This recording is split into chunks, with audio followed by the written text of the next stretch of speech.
नमस्कार, DV live breaking में आप सभी का बहुत बहुत स्वागत है और मैं हूं आपके साथ अंशिता। मेरे साथ मौजूद है मेरे सहयोगी अमलेंदु जी। बहुत बहुत स्वागत है आपका कार्यक्रम में अमलेंदु जी। तो दिवाली के त्योहार के बीच में खड़गे ने यानी कांग्रेस अध्यक्ष मल्लिकार्जुन खड़गे ने एक बहुत बड़ा बम फोड़ दिया है और लगा दिया है चुनाव आयोग पर एक बार फिर गंभीर आरोप लगाया है कि चुनाव आयोग बीजेपी के लिए काम करता है, बीजेपी के इशारे पर काम करता है और मोदी कोई भी चुनाव नहीं जीतते हैं, कोई उपचुनाव आज तक उन्होंने नहीं जीता है। जो भी चुनाव आज तक जीते गए हैं वो सिर्फ और सिर्फ बेईमानी से जीते हैं। वो 10,000 लोगों का नाम कटवाते हैं, 10 से 12,000 20,000 लोग नए जुड़वा देते हैं वोटिंग लिस्ट में और ऐसे चुनाव जीते हैं। यानी चुनाव आयोग एक बार फिर सवालों में घिर गया है। आपको याद होगा अभी कुछ दिनों पहले ही जब हरियाणा चुनाव को लेकर चुनाव आयोग घिरा, चुनाव आयोग से शिकायतें की गई कि ईवीएम में कोई खेल किया गया है, वोटिंग सेंटर्स पर धांधली हुई है, इस वजह से नतीजे पूरी तरह बदल गए हैं। और इसके बाद चुनाव आयोग में शिकायत दर्ज करी, कांग्रेस की तरफ से बाकायदा इस मुद्दे को उठाया गया। सिर्फ कांग्रेस ही नहीं, तमाम विपक्षी दलों ने इस मुद्दे को जोर शोर से उठाया और अभी भी इस मुद्दे पर चुनाव आयोग पर लगातार सवाल उठ रहे हैं। और इसी के बाद मामला सुप्रीम कोर्ट भी पहुंचा था। आपको याद होगा सुप्रीम कोर्ट में भी याचिका लगाई गई थी और जल्द से जल्द इस मामले पर सुनवाई की गुहार लगी थी और तब कोर्ट की तरफ से कहा गया था आप कागजात दीजिए, हम इस मुद्दे को देखेंगे। और इसके बाद जब सुप्रीम कोर्ट की एंट्री हो गई, सुप्रीम कोर्ट ने इस तरह से आश्वासन दिया, तब चुनाव आयोग पर दबाव बना और चुनाव आयोग की तरफ से एक 1600 पन्नों का जवाब कांग्रेस को भेजा गया। हालांकि उस जवाब में चुनाव आयोग ने सभी आरोपों को खारिज तो कर दिया था, लेकिन कहीं ना कहीं यह मान लिया था कि 99% बैटरी तो थी। तो इसके बाद यहां पर देखा जा रहा है कि चुनाव आयोग ने जिस तरह से आरोपों को खारिज किया, जिस तरह से एक बार फिर बीजेपी को बचाने की कोशिश की, जैसा कि आरोप लगता रहता है चुनाव आयोग पर। और जब चुनाव आयोग की तरफ से जवाब दाखिल किया गया, उस पर भी कांग्रेस ने यह आरोप लगाया कि क्या ये जो जवाब भेजा गया है चुनाव आयोग की तरफ से, क्या यह बीजेपी के दफ्तर में बैठकर लिखा गया है। तो इसके बाद से एक बार फिर कांग्रेस हमलावर है, एक बार फिर विपक्ष हमलावर है और अब चुनाव आयोग के उस जवाब के बाद एक बार फिर से मल्लिकार्जुन खड़गे ने एक गंभीर आरोप लगाया है। क्या कुछ कहा है पहले आपको हम बताते हैं, क्योंकि उनका यह बयान कन्नड़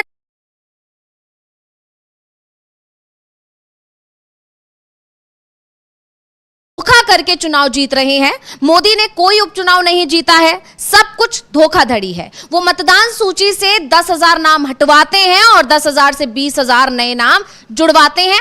ये सच्चाई है। सवाल ये है कि इसे साबित कैसे किया जाए। मल्लिकार्जुन खड़गे आगे और भी गंभीर आरोप लगाते हैं। उन्होंने इस मुद्दे को बहुत तेजी से उठाया। आगे वो कहते हैं कि बीजेपी हर बार जीतने के लिए ईवीएम का सहारा लेती है। बीजेपी कहती है कि जब हम जीतते हैं तो ईवीएम को दोष नहीं देते और तेलंगाना कर्नाटक की तरह मतपत्रों की मांग नहीं करते, लेकिन जब भाजपा जीतती है तो ईवीएम को दोष देते हैं। लेकिन हम उनकी रणनीति को जानते हैं, उन्हें पता है कि क्या करना है, कहां और किससे करना है। आगे खड़गे कहते हैं एलन मस्क ने भी कहा है कि ईवीएम को कंप्यूटर के जरिए बदला और हैक किया जा सकता है। America, Canada, Britain, Germany, France या इटली जैसे कोई भी प्रमुख पश्चिमी देश, यानी यहां पर खड़गे ने एक बार फिर से गंभीर आरोप लगाते हुए चुनाव आयोग को सवालों के घेरे में खड़ा कर दिया है और अब यह मुद्दा एक बार फिर से तेजी से गर्मा गया है। हालांकि इस पर अभी तक शांत नहीं था विपक्ष लगातार ईवीएम पर सवाल उठाते रहा है। आपको याद होगा यह सवाल बार बार उठता है कि जब भी कांग्रेस हारती है तो ईवीएम को आगे ले आती है, बार बार कहती है ईवीएम में धांधली हुई है। और इस पर भी अब कांग्रेस की तरफ से लगातार जवाब दिया जा रहा है, उन आलोचकों को जवाब दिया जा रहा है। आपको याद होगा पिछले दिनों पवन खेड़ा ने और तमाम कांग्रेस नेताओं की तरफ से यह बयान आया था कि हमने चुनाव जीतने या हारने के बाद ईवीएम पर सवाल नहीं उठाया है, हमने नतीजे आने के बाद सवाल नहीं उठाया, हमने सवाल उसी वक्त उठाना शुरू कर दिया था जब काउंटिंग चल रही थी। आपको याद होगा तमाम कांग्रेस नेताओं ने वोटिंग सेंटर्स, काउंटिंग सेंटर्स के बाहर प्रदर्शन किया था, विरोध प्रदर्शन किया था। उस दौरान भी कई आरोप लगे थे कि कहीं ना कहीं ईवीएम में धांधली हो रही है और इसी वजह से जो अचानक से जो हरियाणा चुनाव के जो नतीजे बदले हैं उसके पीछे कहीं ना कहीं कोई खेल है। तो इस तरह से लगातार कांग्रेस आरोप लगा रही थी और अब दिवाली के बीच में एक बड़ा बम फोड़ते हुए मल्लिकार्जुन खड़गे ने एक बार फिर से चुनाव आयोग पर और चुनाव आयोग के कार्यप्रणाली पर सवालिया निशान खड़ा कर दिया है। और क्या कुछ जानकारी आपके पास अमलेंदु जी? एक तो जानकारी ये है कि अंशिता जी मल्लिकार्जुन खड़गे कल जो थे कर्नाटक के कांग्रेस भवन में संबोधित कर रहे थे जनसमूह को, और अवसर था स्वर्गीय प्रधानमंत्री श्रीमती इंदिरा गांधी की शहादत दिवस का और लौह पुरुष सरदार वल्लभ भाई पटेल की जयंती के अवसर पर वहाँ एक आयोजित कार्यक्रम का।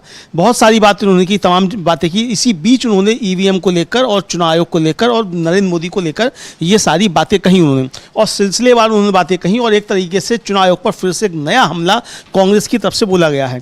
और ये कांग्रेस की तरफ से हमला नहीं, ये पूरे इंडिया गठबंधन की तरफ से चुनाव आयोग लगातार सवालों के घेरे में।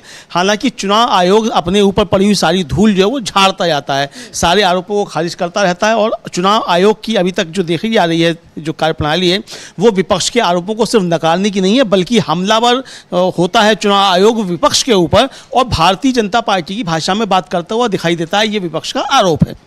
चुनाव आयोग को लेकर बहुत सारे सवाल उठते रहे हैं, और इन सवालों को लेकर मल्लिकार्जुन खड़गे ने कल जो कहा है उससे फिर एक बार चुनाव आयोग विवादों के घेरे में फिर से आ गया है। हालांकि जो कांग्रेस की शिकायत गई थी, उस शिकायत पर चुनाव आयोग की तरफ से 1600 पन्नों में जवाब दिया गया, और कांग्रेस को ही ये कहा गया कि आपके इन आरोपों से अराजकता फैल सकती है। सवाल ये है कि अराजकता फैल सकती है, क्या हो सकता है, लेकिन अगर कांग्रेस ने आरोप लगाए हैं तो आपने उन आरोपों पर क्या स्पष्टीकरण दिया।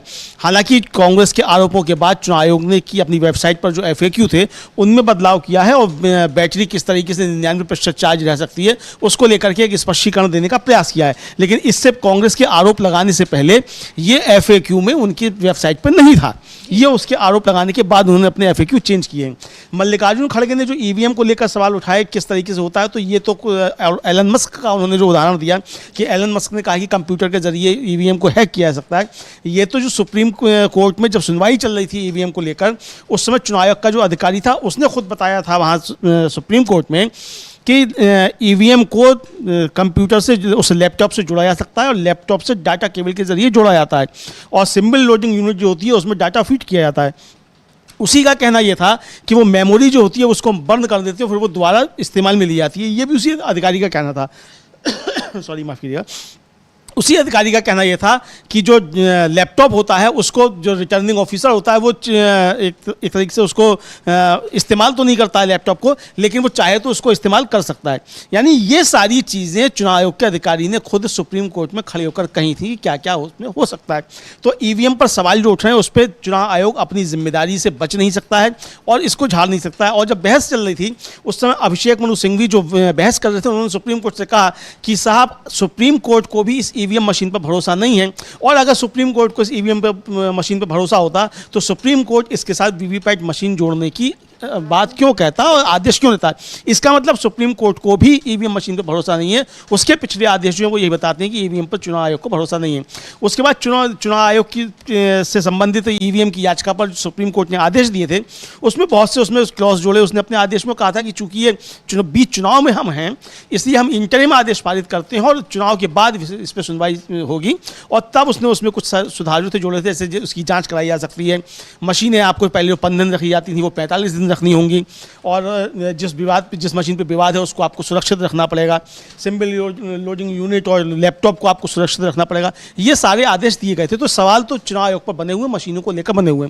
अब जो मल्लिकार्जुन खड़गे कहने कि बीजेपी ने कोई उपचुनाव नहीं जीता, आप देखने में तो यही आता है अंशिता जी कि जब उपचुनाव होते हैं तो बीजेपी उन उपचुनावों में बुरी तरीके से हारती है, और जैसे ही कोई विधानसभा चुनाव आते हैं या लोकसभा चुनाव आते हैं तो वो जीतने लगती है। अब होता ये है कि जब चुनाव होते हैं, अब जैसे लोकसभा चुनाव में ही आरोप लगेगी पहले और दूसरे चरण की जो वोटिंग हुई थी उसको 11 दिन तक जो है उसका डाटा चुनाव आयोग ने रिलीज़ नहीं किया, और फिर बाद में मालूम पड़ा कि वो 7% वोट बढ़ गए। इसी तरीके से हरियाणा में हुआ कि जब शाम को था 61% बताया गया था वोटिंग हुई, और अगले दिन मालूम पड़ा कि वो 68% हो गया। तो भाई जब आपका जो आरोप है, जो रिटर्निंग अफसर है, वो time to time data feed करता है, समय पे करता है, और ये जो डाटा जो फीड किया जाता है वो समय पे किया जाता है, तो आपका अपडेट भी समय पे होना चाहिए। तो ऐसा कैसे होता है कि रात में 61% और सुबह जाकर वो 68% हो गया। तो ये सारे सवाल थे, इसी सवालों को लेकर कांग्रेस ने सवाल उठाए थे, उन सवालों के जवाब चुनाव आयोग ने दिए थे। अब मल्लिकार्जुन खड़गे ने जो आरोप लगाए हैं ये बहुत गंभीर आरोप है, उनका सीधा सीधा चुनाव आयोग पर भी आरोप है, और ये प्रधानमंत्री नरेंद्र मोदी के ऊपर भी आरोप है कि वो एक तरीके से कहा जाए बेईमानी से चुनाव जीते हैं। इसका निहितार्थ जो है वो ये निकलता है मल्लिकार्जुन खड़गे के बयान का। जी बिल्कुल, यहाँ पर मल्लिकार्जुन खड़गे ने, जैसे कि हम बार बार ही कह रहे हैं कि दिवाली में के बीच एक बड़ा धमाका करते हुए ये गंभीर आरोप चुनाव आयोग पर लगा दिया है। और जैसा कि हम ये भी बता रहे हैं कि लगातार ये देखा जा रहा है इंडिया गठबंधन एकजुट है। एमबीए की अगर मैं बात करूं महाराष्ट्र की, तो वहां पर भी एकजुटता दिखाई दे रही है। चाहे हम झारखंड की बात करें, वहां पर भी इंडिया गठबंधन एकजुट है। तो ये सारी चीजें हैं और इसी का नतीजा ये भी दिखता है कि जब कांग्रेस की तरफ से कोई सवाल उठाया जाता है या कांग्रेस की तरफ से कोई आरोप किसी पर लगाया जाता है, तो उस पर दूसरे विपक्षी दल जो हैं, चाहे वो संजय राउत हो, शिवसेना, उद्धव गुटके या फिर दूसरे कोई और नेता हो, वो सब उस पर आगे जाकर और भी बयानबाजियां आना शुरू हो जाती हैं। जैसे कि पहले जब हरियाणा चुनाव के नतीजों के दौरान कांग्रेस की तरफ से सवाल उठाए गए थे, तो संजय राउत का बयान आया था कि जो भी बीजेपी ने हरियाणा में किया वो महाराष्ट्र में नहीं कर पाएगी और ईवीएम के साथ जो भी अगर कोई धांधली करने का प्लान बना रही है या कोई रणनीति है तो उसे यहां पर सफल नहीं होने दिया जाएगा। और इसी तरह अब एक बार फिर से बीजेपी पर, चुनाव आयोग पर सवाल संजय राउत ने भी खड़े कर दिए हैं। तो पहले हम संजय राउत को सुनते हैं, क्या कुछ बोले हैं वो, उसके बाद आगे उस पर चर्चा भी करेंगे।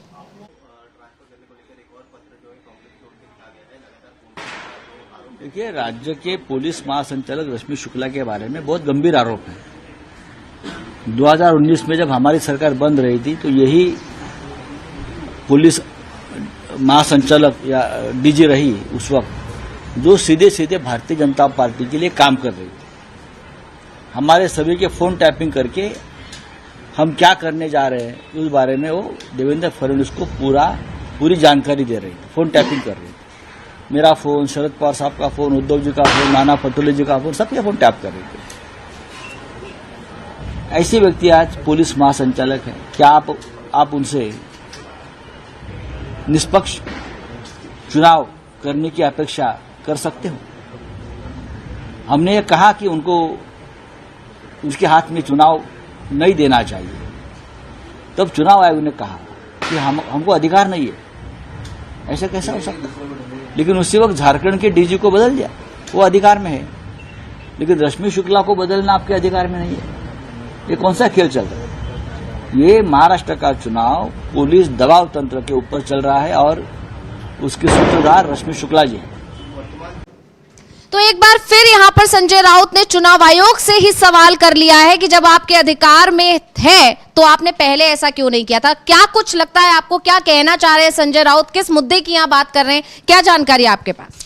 देखिए, संजय राउत सीधे सीधे चुनाव आयोग को घेर रहे हैं और चुनाव आयोग को इसलिए घेर रहे हैं, उनका कहना है कि जो महाराष्ट्र की डीजीपी हैं रश्मि शुक्ला, उनकी शिकायत कांग्रेस ने भी की है चुनाव आयोग से, शिवसेना ने भी शिकायत की थी, पूरे इंडिया गठबंधन ने शिकायत की थी कि वो फ़ोन टेपिंग कराकर इंडिया गठबंधन के नेताओं की फ़ोन टेपिंग कराकर जो देवेंद्र फडणवीस उप मुख्यमंत्री हैं उनको सौंप रही हैं। ये बहुत गंभीर आरोप इंडिया गठबंधन की तरफ से महाराष्ट्र की डीजीपी रश्मि शुक्ला पर लगाए गए। उधर झारखंड के जो डीजीपी थे उन पर आरोप लगाए बीजेपी ने। तो झारखंड के जो डीजीपी थे उनका तो तबादला कर दिया चुनाव आयोग ने, लेकिन महाराष्ट्र की डीजीपी रश्मि शुक्ला का तबादला नहीं किया और यह कह दिया गया कि ये ट्रांसफर करना हमारे अधिकार क्षेत्र में नहीं है। जबकि हमने देखा है कि किस तरीके से लोकसभा चुनाव में ही उत्तर प्रदेश के डीजीपी और जो होम सेक्रेटरी थे उनको हटाया गया था, कार्यवाहक लाए गए थे। ये चुनाव आयोग के आदेश से हुआ और ये चुनाव आयोग करता है। यहाँ तक कि अगर आपको एक ग्राम प्रधान का मतलब एक लेखपाल का भी अगर तबादला करना है तो चुनाव आयोग से आपको परमिशन लेनी पड़ती है उन राज्यों में। तो चुनाव आयोग के अंतर्गत पूरी राज्य की मशीनरी होती है, तो चुनाव आयोग ये नहीं कह सकता कि उसने उसके अधिकार क्षेत्र में नहीं है। संजय राउत यही सवाल उठा रहे हैं कि जिस रश्मि शुक्ला की पूरे इंडिया गठबंधन ने, पूरे विपक्ष ने शिकायत की और उस पर इतने ज़्यादा गंभीर आरोप हैं उस डीजीपी के ऊपर, उसको चुनाव आयोग ने हटाने से इनकार कर दिया। तो हम ये कैसे मान लें कि ये चुनाव निष्पक्ष हो रहे हैं? चूँकि जो चुनाव करा रहा है, संचालित करा रहा है अधिकारी, पुलिस का सबसे बड़ा अधिकारी, उस पर ही गंभीर आरोप है कि वो सत्ता पक्ष के लिए काम कर रहा है और अवैध तरीके से फोन टेपिंग विपक्ष के नेताओं की करा रहा है। तो ये बहुत गंभीर आरोप संजय राउत की तरफ से हैं। इधर मल्लिकार्जुन खड़गे ने जो आरोप लगाए हैं चुनाव आयोग को लेकर या प्रधानमंत्री नरेंद्र मोदी को लेकर या बीजेपी को लेकर, ईवीएम मशीनों को लेकर, वो भी आरोप बहुत ज़्यादा गंभीर है और मुझे लगता है कि सुप्रीम कोर्ट में जब आगे सुनवाई होगी ईवीएम मशीनों को लेकर, अब वो देखना है कि सुप्रीम कोर्ट उसकी सुनवाई कब करता है, तब देखना होगा कि उस पर आगे चीज़ें किस तरीके से बढ़ती हैं। बहरहाल चुनाव आयोग पर बहुत गंभीर सवाल कांग्रेस ने खड़े कर दिए हैं। संजय राउत जो शिवसेना के नेता हैं, उन्होंने भी चुनाव पर बहुत गंभीर सवाल खड़े कर दिए हैं। देखना यह है कि क्या चुनाव आयोग इन सवालों के कोई जवाब देता है या फिर 1600 पन्ने की कोई चिट्ठी लिख देता है, या राजीव कुमार जब सामने आते हैं तो कोई घटिया सी शायरी सुनाते हैं। बिल्कुल, जैसे कि मैंने कहा ही अभी और आपने भी बताया कि जिस तरह से जब सुप्रीम कोर्ट की एंट्री होती है तब चुनाव आयोग को मजबूरन जवाब देना पड़ता है, और वही चीज वही मजबूरी 1600 पन्नों के उस जवाब में भी देखने को मिली। लेकिन जिस तरह से चुनाव आयोग ने बचने की कोशिश की, इसमें एक पूरी कहानी बनाकर कि ऐसा होता है वैसा होता है इसलिए 99% दिखाता है, बहुत सारी चीजें उसमें 1600 पन्नों का जवाब आप समझ सकते हैं कि क्या कुछ कहानी लिखी होगी, उस पर भी चुनाव आयोग घिरा ही था। लेकिन चुनाव आयोग उन आरोपों से बच नहीं पाया। उससे पहले ही नया आरोप मल्लिकार्जुन खड़गे की तरफ से, नया आरोप संजय राउत की तरफ से लगा दिया गया है। मल्लिकार्जुन खड़गे ने कह दिया है कि चुनाव आयोग के सहारे से, बेईमानी से ही लोकसभा चुनाव हो या विधानसभा चुनाव हो, बीजेपी जीतती है, और वो 10,000 लोग, जबकि अगर उपचुनाव की बात करें तो उपचुनाव में बीजेपी नहीं जीतती है। तो ये सारे गंभीर आरोप लगाए गए, और ये जाहिर तौर पर यहां पर जो बात की है मल्लिकार्जुन खड़गे ने, वो हाल ही में आए हरियाणा चुनाव के नतीजों को लेकर ही कही गई है, क्योंकि हरियाणा चुनाव में जो रुझान थे वो कांग्रेस के पक्ष में थे। सिर्फ रुझान ही नहीं, तमाम सर्वे रिपोर्ट्स जमीनी स्तर पर जो हवा थी वो कांग्रेस के पक्ष में जा रही थी। तमाम सर्वे रिपोर्ट्स ये दावा कर रहे थे कि जीत सिर्फ कांग्रेस की हो रही है, बीजेपी के खिलाफ एंटी इनकम्बेंसी है, और बीजेपी इस बार तीसरी बार सत्ता में नहीं आने वाली है हरियाणा की। लेकिन जब रुझानों के बाद जैसे जैसे ईवीएम खुलना शुरू हुई, जो नतीजे आने शुरू हुए, उसने तो सभी को हैरानी कर दिया, और उसके बाद से ईवीएम का ये मुद्दा उठा हुआ है। चुनाव आयोग पर आरोप लग रहे हैं और अभी तक लग रहे हैं, और बार बार कांग्रेस या तमाम विपक्षी दल इस मुद्दे को उठा रहे हैं, इस मुद्दे को नहीं छोड़ रहे हैं। लेकिन इसी बीच अगर हम महाराष्ट्र की यहां पर बात करें, क्योंकि अब चुनाव महाराष्ट्र में है, हरियाणा चुनाव में जो है नतीजे आए उसके बाद अब वहां पर सरकार का गठन हो चुका है। हालांकि इस पर अभी बहस चल रही है चुनाव आयोग और कांग्रेस के बीच, लेकिन अभी सबका ध्यान महाराष्ट्र पर है और झारखंड में है, जिसका जिक्र अभी संजय राउत ने भी किया कि हमने अगर आपको अधिकारी को हटाने को बोला, अब क्योंकि महाराष्ट्र में सरकार एनडीए की है, जोड़ तोड़ की सरकार है, आप जानते हैं 2022 में कैसे सेंधमारी करके सरकार बनाई थी एनडीए ने। अब वहां पर सरकार क्योंकि एनडीए की है इसलिए अधिकारी नहीं हटाई गई, और इसके बाद जब यहां पर झारखंड में क्योंकि सरकार जेएमएम की है तो वहां पर अधिकारी को हटा दिया गया। तो ये तमाम सवाल यहां पर उठ रहे हैं, और अभी क्योंकि महाराष्ट्र में चुनाव चल रहे हैं इसलिए यहां पर एक और सर्वे रिपोर्ट आया, हम पहले उसकी बात करते हैं कि सर्वे रिपोर्ट में क्या कुछ कहा गया है। वैसे तो सर्वे रिपोर्ट जो भी आए हैं अभी तक एमबीए के ही पक्ष में आए हैं, और अभी भी जो ये ताजा सर्वे आया है वो भी एमबीए के ही पक्ष में आया है। तो इसकी जानकारी हमारे सहयोगी अविनाश जी देंगे। क्या कुछ जानकारी है, क्या कह रहा है सर्वे रिपोर्ट, इनसे बात करते हैं। बहुत बहुत स्वागत है आपका अविनाश। हाँ, अभी कुछ दिनों पहले से लगातार एजेंसियां सर्वे कर रही हैं, और अधिकतर जो सर्वे आ रहे हैं उनमें एमबीए का पड़ना ही भारी बताया जा रहा है। इवन आरएसएस की तरफ से भी एक इंटरनल रिपोर्ट तैयार की गई थी, उसमें भी बीजेपी की हालत खराब बताई गई थी, और ये बताया गया था कि बीजेपी की सीटें इस बार भी बहुत ज़्यादा घटती हुई दिखाई दे रही हैं। और अभी जो सर्वे आया है वो इलेक्टोरल एस नाम की एजेंसी का सर्वे आया है, और वो महाराष्ट्र की है संस्था, और उन्होंने जो सर्वे किया है उसमें भी एमबीए को ही बढ़त दिखाई गई है, सिर्फ सीटों के मामले में ही नहीं बल्कि वोट परसेंटेज के मामले में। बस बीजेपी के लिए एक जो राहत की बात बताई गई है वो ये बताई गई है कि बीजेपी सबसे बड़े दल के रूप में उभर सकती है, लेकिन बात यदि गठबंधन की है तो उनका गठबंधन काफ़ी पीछे छूटता हुआ दिखाई दे रहा है। वोट परसेंटेज के लिए उन्होंने बताया है कि एमबीए के खाते में 49% वोट जाता दिख रहा है, और जो महायुति है उसको सिर्फ 41% वोट मिल रहा है, यानी 8% वोट का अंतर दोनों के बीच में। आपने देखा होगा कि अभी हरियाणा का चुनाव हुआ है, हरियाणा चुनाव में 1% का अंतर था दोनों के बीच में, लेकिन 1% के अंतर से सीटों का कितना बड़ा अंतर फंस गया। लेकिन जब 8% का मार्जिन आएगा तो आप सोच सकती हैं कि दोनों के बीच में मार्जिन कितना निकलेगा। जो सर्वे अभी आया है इलेक्टोरल एस का, उसमें महायुति को उन्होंने 157 सीटें दी हैं और एनडीए को 116 सीटें। जो महाराष्ट्र में बहुमत का आंकड़ा है वो 145 है, यानी महायुति आराम से बहुमत को पार कर रहा है। सिर्फ जो सबसे बड़ी पार्टी के रूप में बीजेपी जरूर उभर कर आ रही है, 79 सीटें बीजेपी को मिल रही हैं, कांग्रेस को 68 सीट मिल रही हैं। लेकिन यदि आप देखेंगे कि बीजेपी 148 सीटों पर फाइट कर रही है कॉन्टेस्ट, और कांग्रेस 102 सीटों पर, यानी दोनों के बीच में लगभग 50 सीटों का फासला है जो चुनाव लड़ने के मामले में। लेकिन यदि आप देखेंगे कि जो सर्वे रिपोर्ट में जो बताया गया कि जीतने वाली सीटें कितनी हैं, वो सिर्फ 10 सीटों का फासला आ रहा है।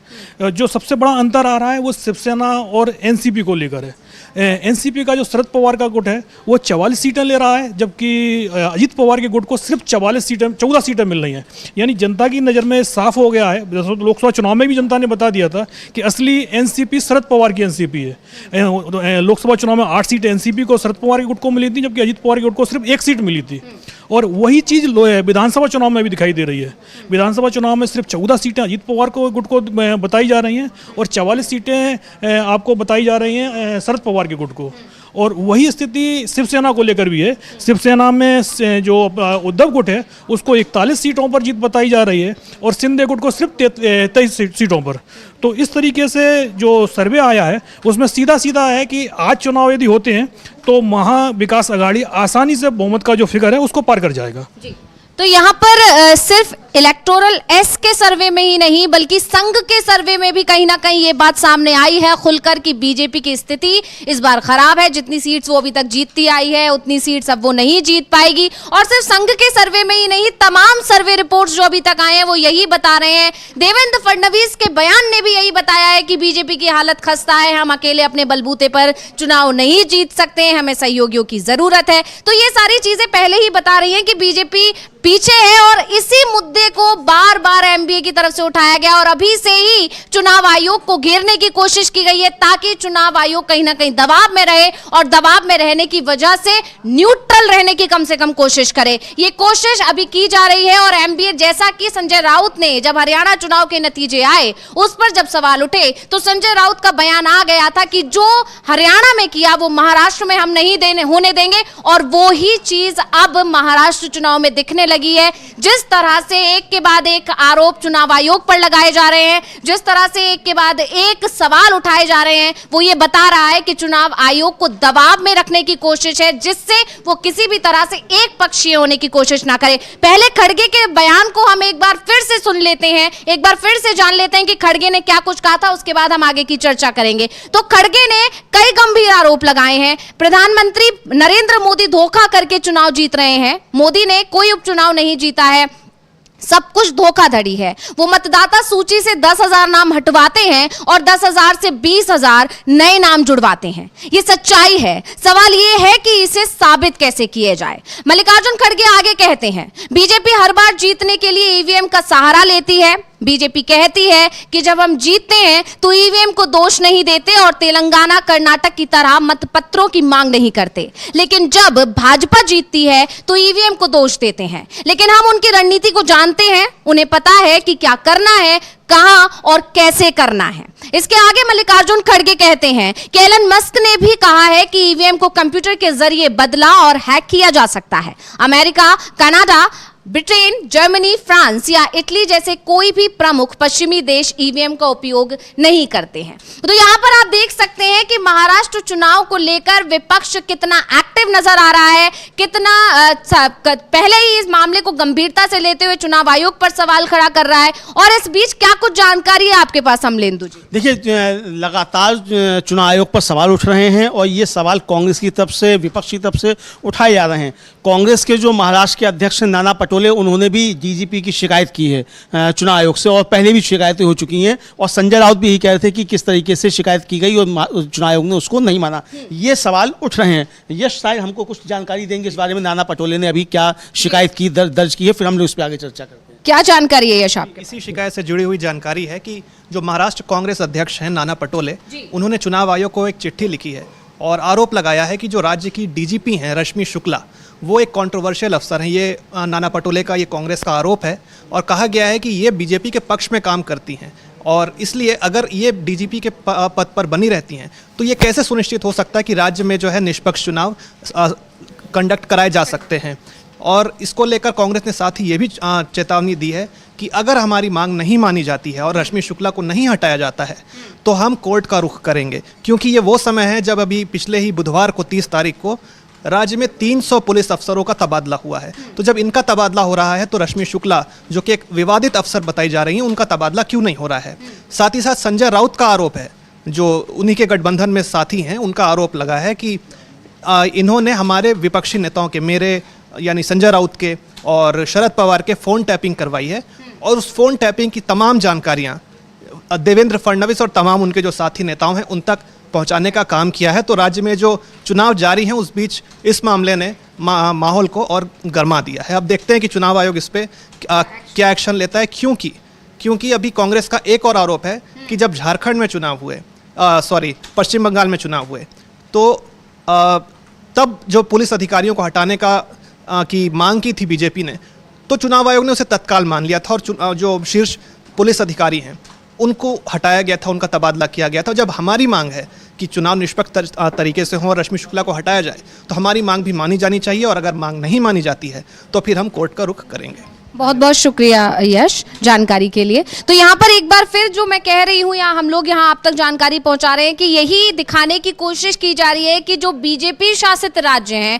वहाँ पर चुनाव आयोग सरकार की मर्जी से काम कर रहा है, वहाँ विपक्ष की बात नहीं सुनी जा रही है। विपक्ष अगर कोई मांग कर रहा है तो उसे नहीं सुना जा रहा है, उसे पूरा नहीं किया जा रहा है। वहीं अगर गैर बीजेपी शासित राज्य हैं तो वहाँ चुनाव आयोग बहुत ज्यादा एक्टिव नजर आ रहा है, हर बात मांगी जा रही है क्योंकि विपक्ष वहाँ बीजेपी, यानी कि एक तरह से कहा जाए तो दोनों ही जगह पर बात सिर्फ बीजेपी की सुनी जा रही है और ये आरोप लगातार लगते आए हैं। और अब जो एक के बाद एक जानकारी जिस तरह से विपक्ष रख रहा है जनता के सामने, ये बता रहा है कि विपक्ष जो है चुनाव आयोग को घेरना चाह रहा है, जिससे जो आगामी चुनाव है जो चल रहे हैं, जहां मतदान होना है, आपको बता दें कि झारखंड में 13 और 20 तारीख को मतदान होना है, उसी तरह महाराष्ट्र में 20 तारीख को मतदान होना है और नतीजे दोनों ही राज्यों के 23 नवंबर को आएंगे। इसी को लेकर अभी से ही विपक्ष मुद्दे को उठा रहा है और चुनाव आयोग को कहीं ना कहीं दबाव में लाने की कोशिश कर रहा है, जिससे चुनाव आयोग किसी भी तरह से बीजेपी का समर्थन ना कर जाए, जिस तरह के आरोप उस पर लगते आए हैं।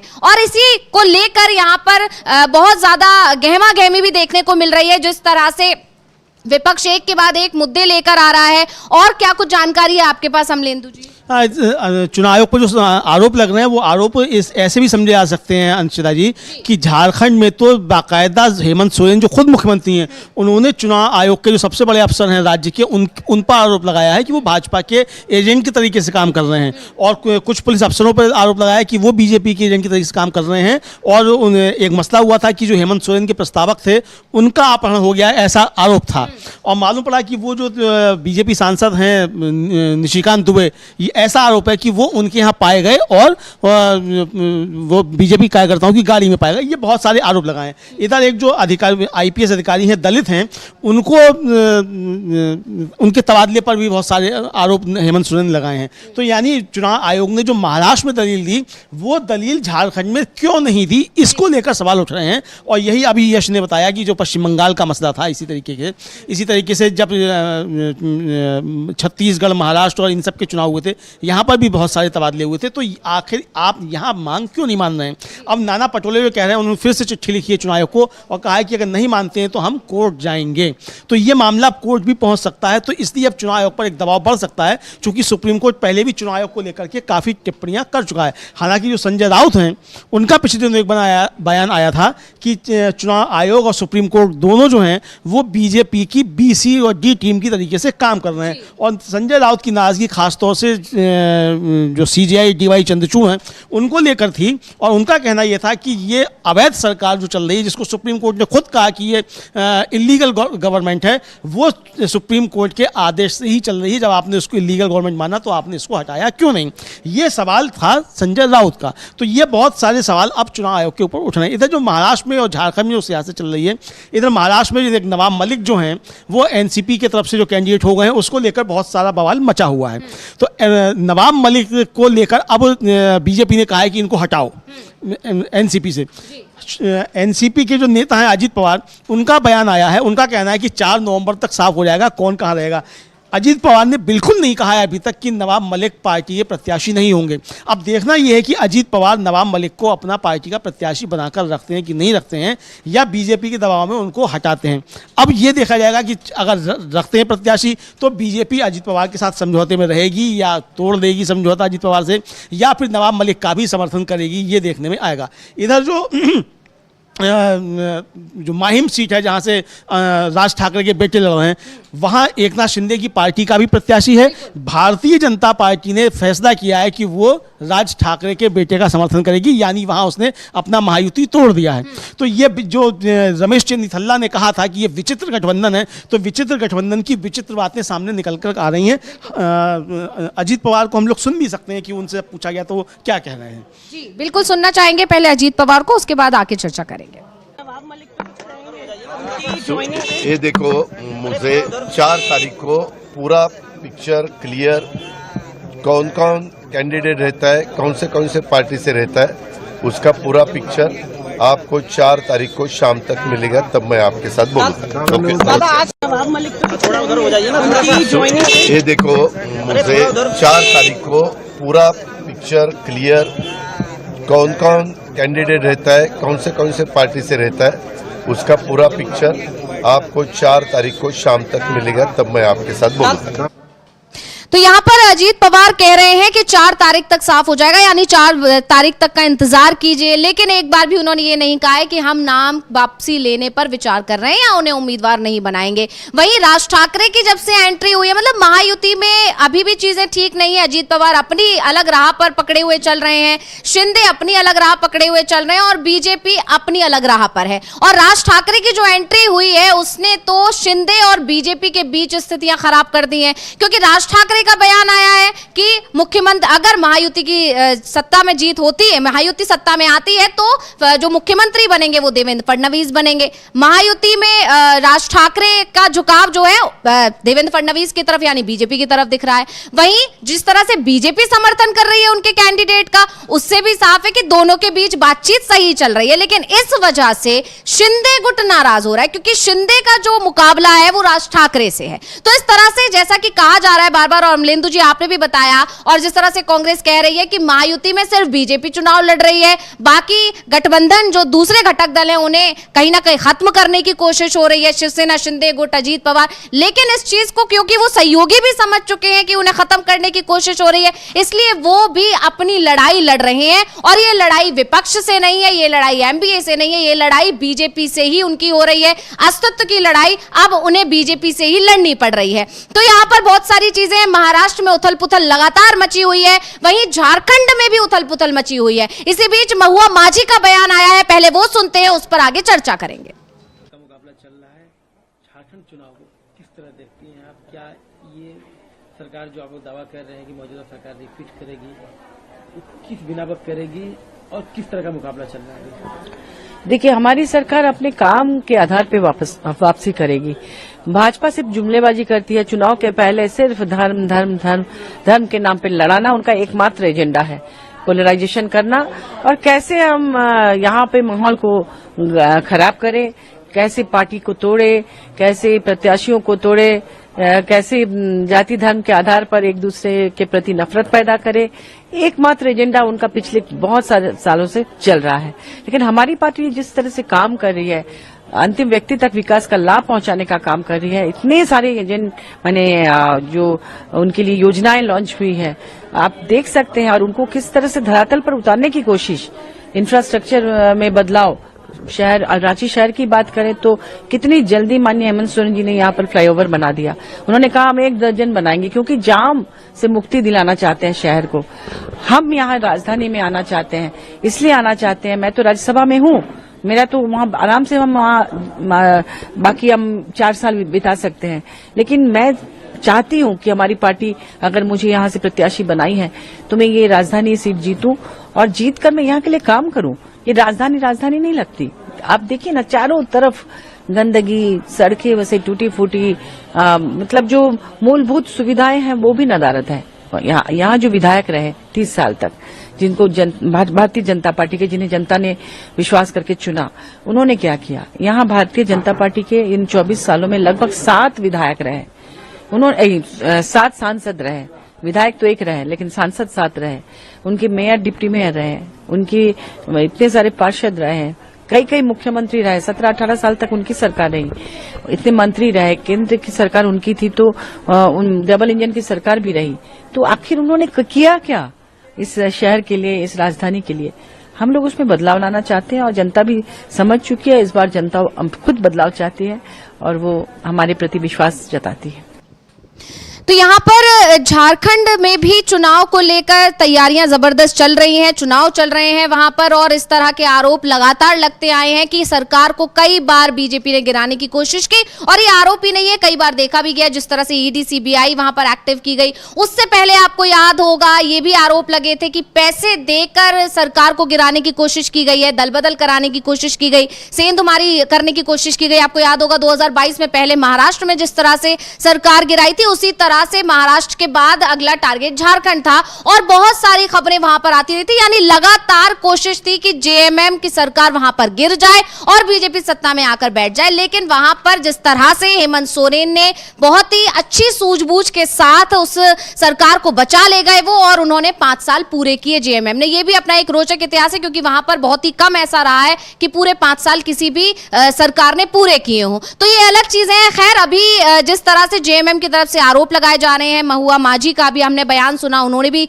गंभीर आरोप लगाए हैं कि किस तरह से सरकार गिराने की कोशिश की। लेकिन अब जब हम चुनाव में हैं तो जनता हमसे, हमारे काम से खुश है, सरकार के काम से खुश है। तो जनता, उन्होंने एक बार दावा भी कर दिया कि जनता जाहिर तौर पर हमें ही चुनेगी। तो इस तरह से अभी जिस वहां पर इंडिया गठबंधन, क्योंकि मिलकर वहां चुनाव लड़ रहा है, तो अब गौरव गोगोई जो कांग्रेस सांसद हैं, उनका भी बयान आया है झारखंड चुनाव को लेकर। क्या कुछ बोले हैं, पहले उन्हें सुनते हैं।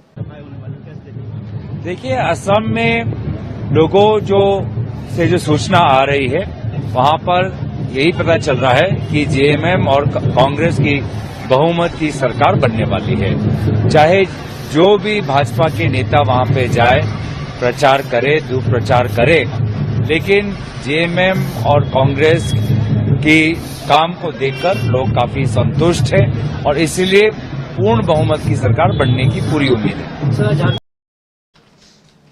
तो यहाँ पर हमने सुना गौरव गोगोई को, वो भी इसी तरह के चुनावों को लेकर उन्होंने अपनी तैयारियों के बारे में बात की। इसी बीच और क्या कुछ जानकारी, किस तरह से झारखंड में इंडिया गठबंधन चुनाव लड़ रहा है, क्या कुछ है आपके पास, हमें अपडेट दीजिए। एक तो ये कि जो केसी वेणुगोपाल कांग्रेस के महासचिव हैं, वो झारखंड पहुंच गए हैं, रांची पहुंच गए हैं, और वो वहां जाकर समीक्षा करेंगे, और जल्द ही वहां राहुल गांधी और मल्लिकार्जुन खड़गे का भी कार्यक्रम लगने वाला है। उसी की तैयारियों के लिए केसी वेणुगोपाल झारखंड पहुंचे हैं। वहां गठबंधन बहुत मजबूती के साथ चुनाव लड़ रहा है, और दूसरी तरफ जो एनडीए है, बीजेपी जो है, प्रधानमंत्री नरेंद्र मोदी 4 नवंबर को गढ़वा में अपनी एक जनसभा को संबोधित करेंगे। इस पर आगे बात करेंगे, पहले हम केसी वेणुगोपाल को सुन लेते हैं, क्या कुछ बोल रहे हैं वो। इश्यू डाइवर्ट करने के लिए पूरा फिर भी नया चीज बोलेंगे, उतने आई डोंट थिंक। झारखंड के लिए बिल्कुल कॉन्फिडेंस है, हम लड़ेंगे, हम जीतेंगे, हमारा सरकार फिर बनाएंगे।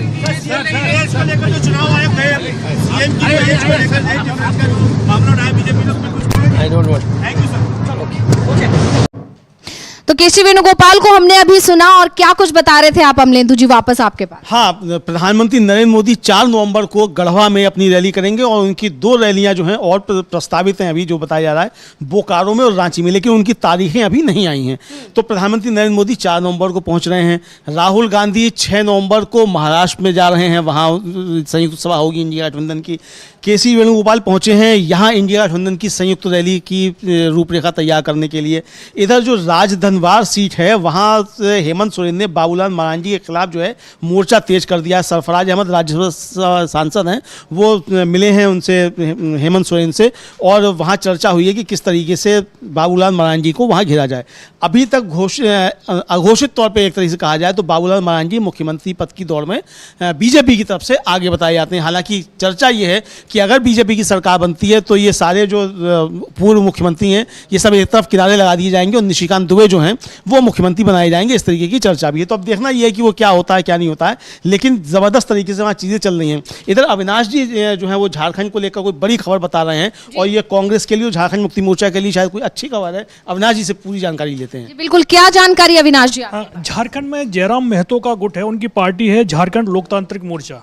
आपने देखा लोकसभा चुनाव में कई सीटों पर इस जयराम महतो की पार्टी को 1.5 से 2 लाख तक वोट मिले थे और कई सीटों पर जो हार और जीत के बीच का डिफरेंस था उससे ज़्यादा वोट जयराम महतो की पार्टी को मिले थे।